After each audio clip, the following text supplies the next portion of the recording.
বাড়ির ছাদ থেকে পড়ে মর্মান্তিক পরিণতি হলো অধ্যাপকের। নমস্কার, বিশেষ একটি খবরে আমি মন্দিরা মাঝি। রবিবার সন্ধ্যা নাগাদ বাড়ির ছাদ থেকে জামা কাপড় তুলতে গিয়েছিলেন। সেখান থেকেই কোনো কারণে পা পিছলে নিচে পড়ে যান। তারপর মর্মান্তিক পরিণতি হয় যুবকের।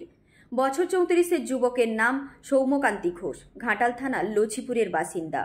এক প্রতিবেশী জানান, বাড়ির দোতলার ছাদ থেকে জামা কাপড় তুলতে গিয়েছিলেন।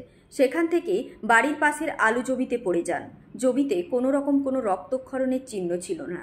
প্রতিবেশীরা মিলে তৎক্ষণাৎ তাকে ঘাটাল মহকুমা হাসপাতালে নিয়ে যায়, কিন্তু ততক্ষণে সব শেষ রক্ষা হয়নি। সৌম্যবাবু ডেবরা কলেজে ভূগোল বিষয়ের অতিথি অধ্যাপক হিসেবে কাজ করতেন। বাড়িতে বাবা মা ছাড়াও রয়েছেন স্ত্রী এবং একমাত্র কন্যা সন্তান। মা সাওড়াগেড়িয়া আইসিডিএস কেন্দ্রের কর্মী এবং বাবা অবসরপ্রাপ্ত প্রাথমিক শিক্ষক। একমাত্র পুত্রের মৃত্যুর খবরে ভেঙে পড়েছেন বাবা মা এবং স্ত্রী।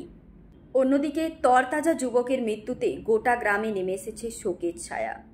ঘাটাল মহকুমার সমস্ত খবরের আপডেটের জন্য চোখ রাখুন স্থানীয় সংবাদের ডিজিটাল মিডিয়ায়। নমস্কার।